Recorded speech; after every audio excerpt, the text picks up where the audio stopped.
Muy buen día. El día de hoy vamos a hablar sobre la teoría general de los sistemas y cuál es la incidencia que ésta tiene en la asignatura Sistemas y Procedimientos Administrativos o Procedimientos Administrativos uno dependiendo de la carrera. Es importante entender que la teoría general de los sistemas, sus siglas son TGS, y nos orienta a que el todo es más que la suma de sus partes. Esto es un principio que estableció la teoría para entender que siempre debemos ver que cada una de esas partes que tiene una organización forman parte del todo, que realmente se denomina organización. El proponente de la teoría fue el biólogo Ludwig von Bertalanffy para los años 1901 con su muerte en 1972. Acuñó la denominación Teoría General de los Sistemas y fue un gran avance a nivel teórico participativo para las organizaciones, debido a que esta teoría fue un momento disruptivo de todos los modelos convencionales que se venían trabajando hasta la fecha. Para él, la teoría general de sistemas debería constituirse en un mecanismo de integración entre las ciencias naturales y sociales, y el ser al mismo tiempo un instrumento básico para la formación y preparación de científicos. Es importante conocer que Bertalanffy fue biólogo. Esto le permitió entender que las organizaciones se comportan como entes vivos. ¿Y por qué como entes vivos? Porque las organizaciones están conformadas por personas y al ser las personas las que la dominan, ellas tienen sentimientos, tienen pensamientos, tienen relaciones, tienen un funcionamiento.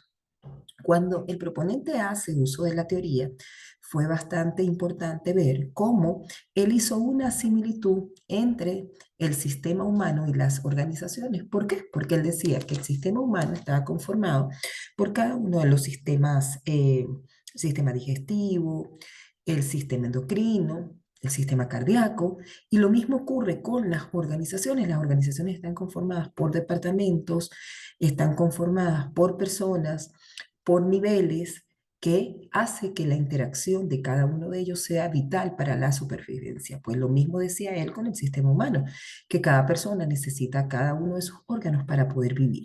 Entonces, esta similitud hizo que las organizaciones tomaran un nuevo enfoque o una nueva visión en cuanto a poder ver que los sistemas son un conjunto de partes que interactúan entre sí para lograr un objetivo. Entonces, de esta manera, no solamente con el ejemplo de la teoría general de los sistemas, sino también con el ejemplo de los sistemas de las plantas, ¿verdad? Que él también dice que específicamente se necesita, una planta necesita luz del sol, necesita agua, necesita tierra, y que sin alguno de estos componentes la planta muere. Entonces él dice que las organizaciones necesitan recursos financieros, necesitan talento humano, necesitan recursos tecnológicos, técnicos para poder subsistir. ¿Qué es un sistema? Es un todo organizado o complejo, un conjunto o combinación de cosas o partes que forman un todo complejo unitario. Es un conjunto de elementos o componentes interrelacionados para recolectar, manipular y diseminar datos e información y para proveer un mecanismo de retroalimentación en pro del cumplimiento de los objetivos. En otras palabras, un sistema es un conjunto de partes que interactúan entre sí para lograr un objetivo. Esto es un concepto bastante genérico que aplica para todas las áreas del saber, porque esta es una teoría que no solamente estuvo orientada a las organizaciones, es una teoría que se ha aplicado en muchas de las ciencias, tanto sociales como en las ciencias exactas. La TGS se fundamenta en tres premisas básicas. Lo primero, los sistemas existen dentro de sistemas, cada sistema existe dentro de otro más grande. Cuando lo vemos a nivel organizacional, efectivamente es así. Si yo tengo, por ejemplo, el área de contabilidad va a estar dentro del departamento de finanzas, o sea, un sistema más grande. Y el departamento de finanzas va a estar dentro de la gerencia administrativa. Entonces, fíjense que cada subsistema está dentro de un sistema más grande, pues las organizaciones están, por ejemplo, dentro del rubro. Si mi organización es de manufacturera, entonces yo estoy dentro del rubro manufacturero. Y estas a su vez están dentro del Estado. Entonces, cada sistema, un sistema siempre va a existir dentro de otro. Los sistemas son abiertos, interactúan con su entorno. Esto es sumamente importante. Siempre los sistemas deben tener una interacción con el medio ambiente. Los sistemas abiertos se caracterizan por un proceso de cambio infinito con su entorno, que son los otros sistemas. Cuando el intercambio cesa, el sistema se desintegra, esto es, pierde sus fuentes de energía. Todas las organizaciones siempre van a tener interacción con el medio ambiente. ¿A qué me refiero? A que, por ejemplo, las organizaciones interactúan con todo lo que se conocen como los stakeholders. Los stakeholders, ¿quiénes van a ser? Su propio talento humano, que eso sería interno. Sus accionistas, que es interno, pero a su vez va a tener una interacción con la competencia, con los clientes, con los usuarios, con el Estado. O sea que siempre va a estar en una constante interacción social. Las funciones de un sistema dependen de su estructura. Efectivamente, así pasa en la organización. Por eso que es la importancia que tienen las estructuras organizacionales para el buen desempeño y desenvolvimiento de las funciones dentro de la organización. ¿Cuál es la finalidad que tienen los sistemas? Un conjunto de elementos dinámicamente relacionados. Siempre todos los elementos de las organizaciones se van a interrelacionar. Yo no puedo tener un departamento aislado a otro. O sea que yo no puedo tener un departamento, por ejemplo, de compras que no sepa cuál es la necesidad de producción. No, todo lo contrario. El departamento de compras debe interactuar con el departamento de producción. El de producción, a su vez, debe interactuar con el departamento de recursos humanos o talento humano, como realmente se debería llamar, y así sucesivamente. Siempre se van a formar actividades. Cada departamento va a tener un desarrollo unitario de actividades que interactúan con las actividades del resto de los departamentos. Todas las organizaciones buscan alcanzar un objetivo. Los objetivos se dividen en tres: objetivos operacionales, objetivos tácticos y objetivos organizacionales, ¿sí? También los pueden ver como, por ejemplo, objetivos departamentales, objetivos organizacionales. Operan sobre datos, energía y materia. Toda la información de la organización parte de la necesidad que tiene de crear innovación dentro de las organizaciones, y no solamente operan la información, sino también proveen la información a toda la organización. ¿Cuáles son las características que va a tener un sistema? Primero que nada, la primera característica que ustedes se van a encontrar es el propósito u objetivo. Todo sistema tiene uno o algún propósito. Siempre las organizaciones tienen objetivos departamentales y objetivos organizacionales que ellos deben alinearse de manera estratégica para el logro de esas grandes metas que yo pueda tener como organización. Cuando hablamos de metas, hablamos de cantidad con respecto al tiempo. Al hablar de objetivo, no tenemos una cantidad. El objetivo es cualitativo. Es por eso que todo objetivo que yo desarrolle en una organización debe venir acompañada de sus metas, de sus estrategias y de sus programas, tal y como lo establecen las teorías de la planificación estratégica. El globalismo o totalidad, un cambio en una de las unidades del sistema con probabilidad producirá cambios en las otras. Es sumamente importante que ustedes vean que siempre que en las organizaciones, por ejemplo, ustedes, lo más simple, de repente despido a un trabajador por cualquier motivo establecido en la ley orgánica del trabajo, fuera de ella, porque pues ya no lo pueda seguir teniendo por cualquier razón, ¿verdad? El simple hecho de que ese trabajador ya no esté va a causar una perturbación momentánea dentro de todo el sistema, porque nos acostumbramos a las personas, a su manera de ser y de actuar. Entonces, fíjense que eso es transitorio, pero me causa un impacto en la organización.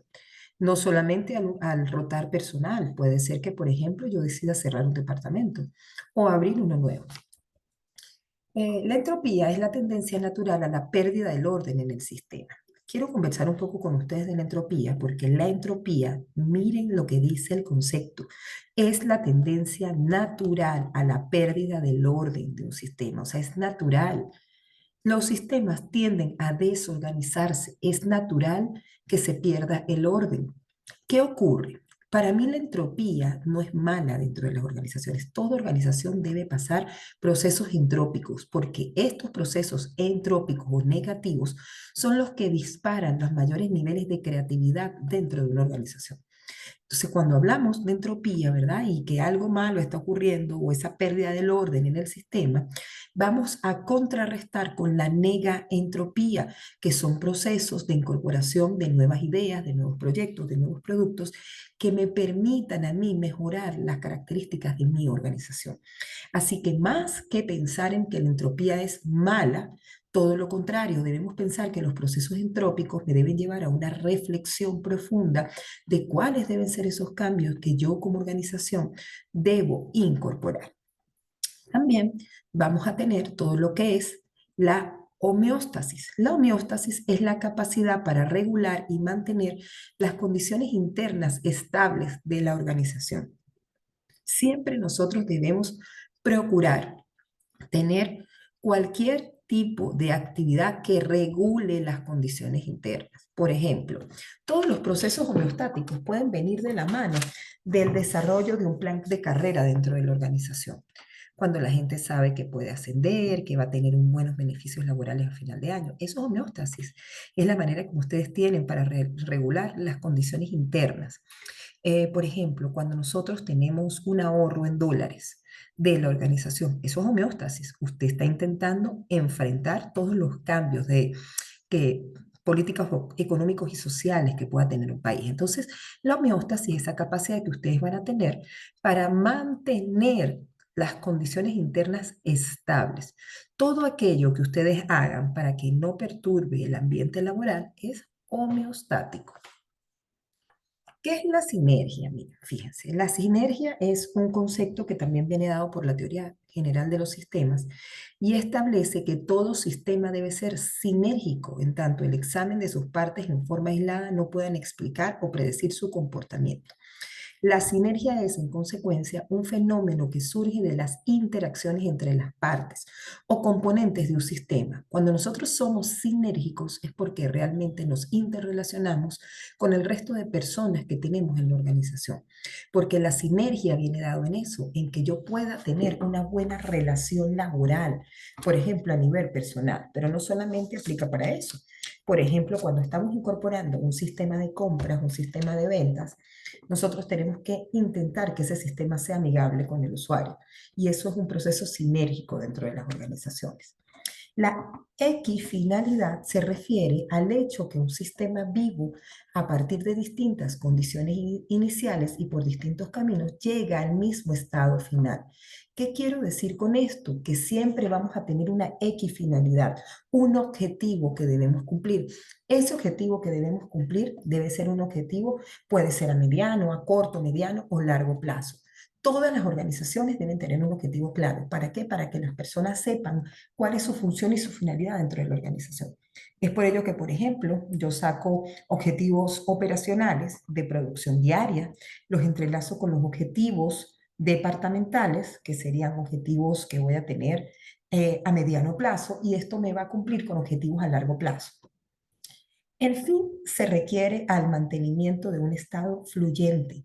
Puede alcanzarse el mismo estado final, la misma meta, partiendo de diferentes condiciones iniciales y siguiendo distintos itinerarios en los procesos organísmicos. Es importantísimo que entendamos, más o menos como establece Berta Lanfi, que podemos tener múltiples caminos para alcanzar un objetivo final, pero que debemos entender que partiendo de condiciones diferentes y diferentes planes, todo me debe conllevar al logro de objetivos organizacionales. ¿Cuáles son los tipos de sistemas que vamos a tener? Vamos a tener los sistemas naturales, los sistemas de constitución, y estos me van a permitir ver algunas cosas. Los sistemas de naturaleza pueden ser cerrados y abiertos. Un sistema cerrado es aquel que no tiene interacción con el medio ambiente. Un sistema abierto son los sistemas que interactúan, tienen retroalimentación con el entorno. Eh, es un poco difícil poder entender en un ejemplo, ¿verdad? El sistema cerrado, porque cuando nos sentamos a pensar, todos los sistemas entonces son abiertos. Todos los sistemas requieren de interacción con el medio ambiente. Yo les pudiese decir el cuerpo humano. El cuerpo humano necesita del agua. Si no toma agua, el cuerpo muere. necesita de la comida y estos son agentes externos al cuerpo, o sea, el agua no depende de mí. Un sistema cerrado no tiene nada de interacción con el medio ambiente. Miren, yo les pudiese decir que el único ejemplo que pudiésemos tener del sistema cerrado, porque ustedes se pueden encontrar en algunos textos, por ejemplo, como el de la olla de presión, que decía que cuando usted cierra la olla se convierte en un agente cerrado, en un sistema cerrado. Efectivamente puede ser así, pero lamentablemente la olla no está sola, la olla necesita el aluminio, necesita la olla como tal, el alimento que es externo, necesita el agua y necesita el calor, o sea, que finalmente tiene que tener una interacción con el medio ambiente. El único sistema cerrado que yo les pudiese comentar, a mi criterio, que puede existir es el tiempo. El tiempo. El tiempo no se detiene, el tiempo no paraliza, el tiempo continúe, pase lo que pase con los entes externos. Ustedes pueden estar en Taiwán en un tsunami y a las horas el tiempo va a continuar. El día pasó, la noche llegó, llegó la catástrofe, ocurrió, no paró el tiempo, no es que el tsunami de repente detuvo el tiempo y quedaron allí, no. Entonces el tiempo es un sistema cerrado. Es lo único que creo que puede tener una explicación donde no hay interacción con el medio ambiente. Puede ocurrir lo que sea y el tiempo no va a paralizar. En cambio, los sistemas abiertos es todo lo que nosotros conocemos, todo. Miren, el cuerpo humano es un sistema abierto, necesita una interacción con el entorno. Las organizaciones son sistemas abiertos.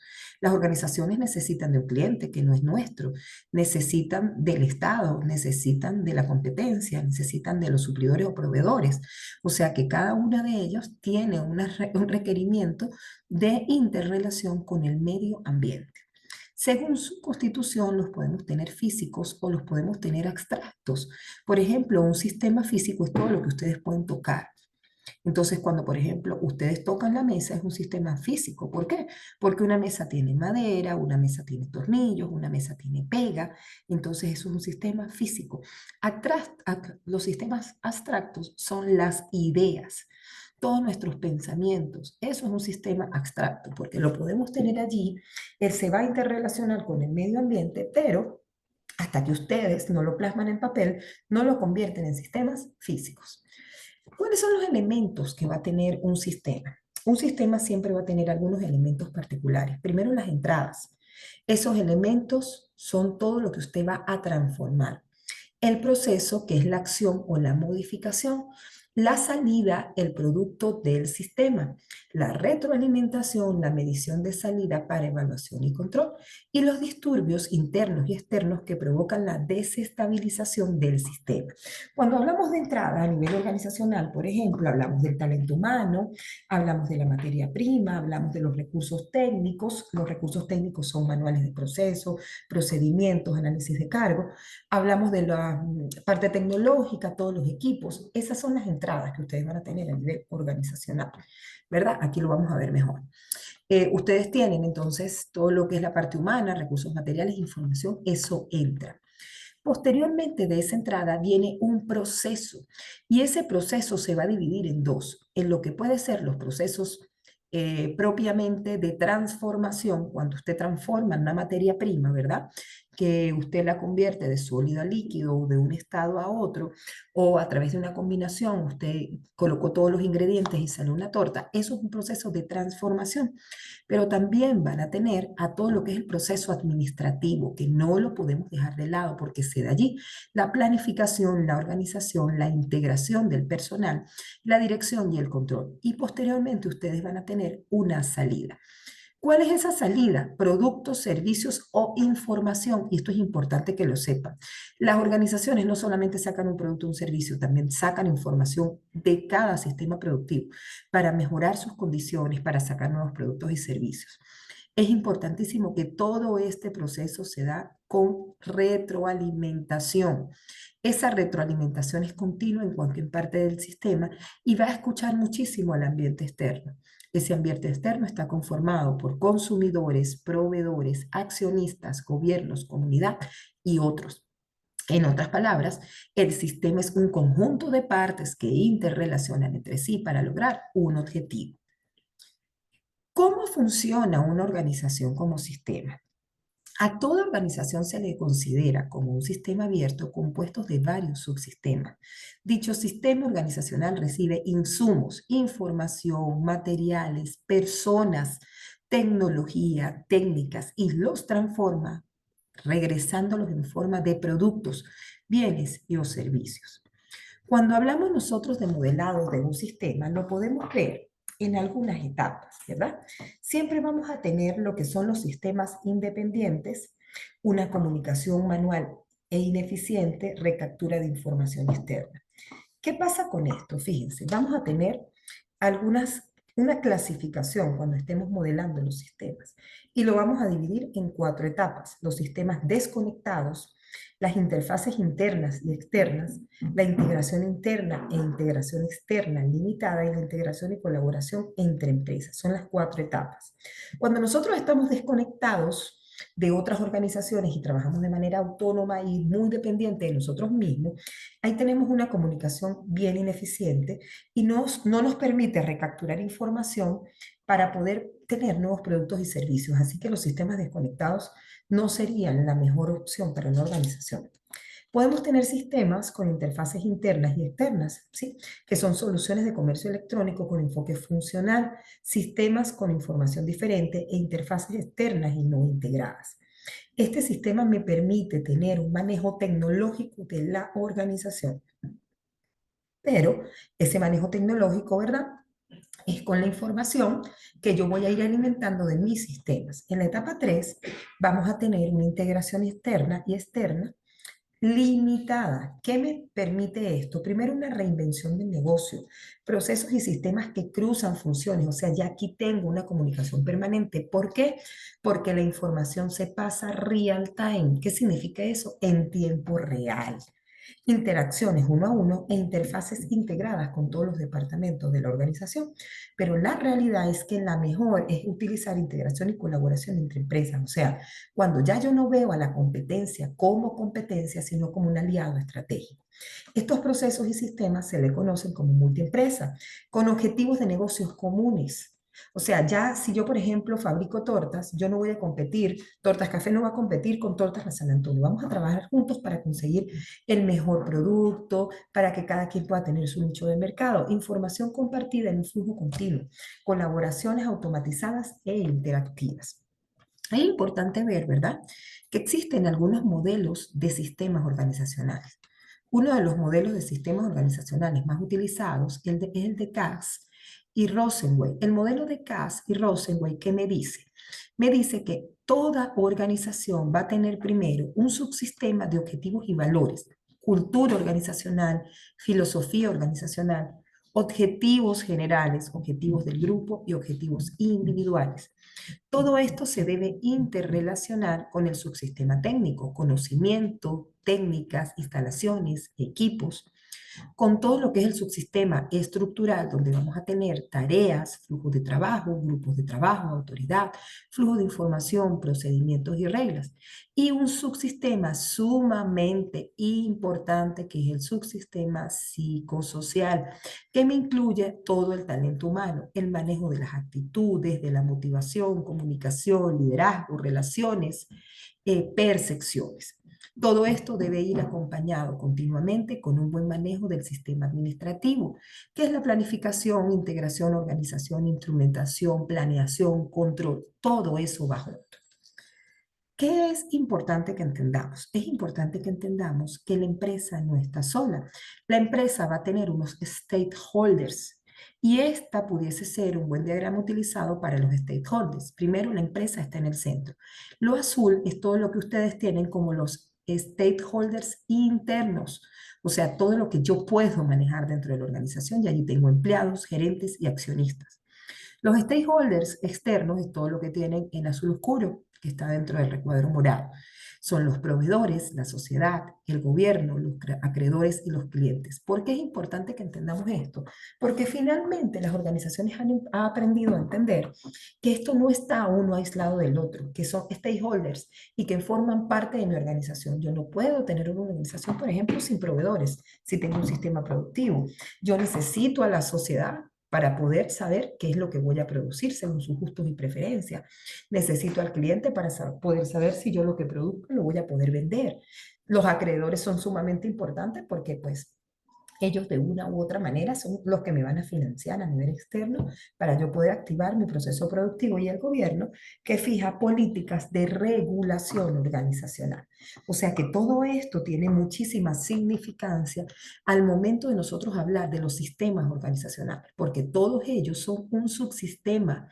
Mi empresa es un subsistema que está dentro de esos macrosistemas. Entonces, el empleado es un subsistema de la empresa.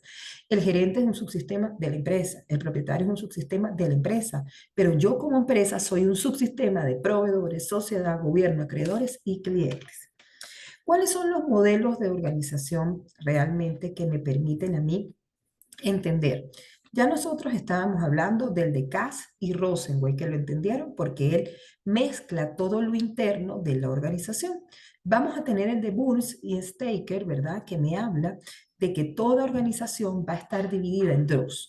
En aquella organización donde yo tengo modelos mecánicos rígidos, adaptados, por ejemplo, a la teoría de Fayol, de la organización científica, a la teoría de Taylor de la organización científica, a la teoría de Fayol de la escuela clásica de la administración, a la escuela de las relaciones humanas, a los neoclásicos. Eso entra allí, donde la naturaleza del entorno es estable, la naturaleza de la actividad es una producción estándar, alta división y subordinación jerárquica de trabajo, cadenas de mando clara, autoridad formal centralizada, sistemas de comunicación verticales y compromiso del personal limitado.